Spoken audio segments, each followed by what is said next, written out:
sayang naman. Isang taon sana, kahit paminsan-minsan, kahit short lang, kahit walang kwentang video, pinost mo na.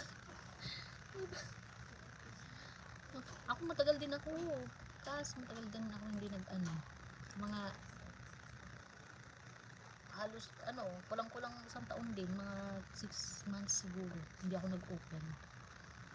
Kasi na-demonetize ako noon. Na-demo ako noon. Tapos nawalan akong gana kasi na-demo yung account ko.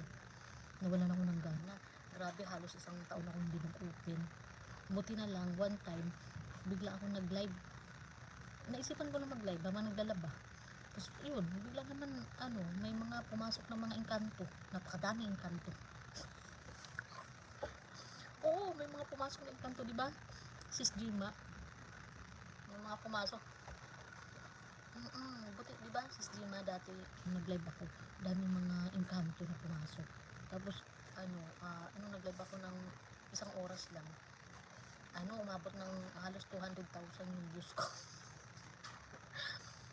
Tapos nag-live lang ako hanggang sa nakuha ulit yung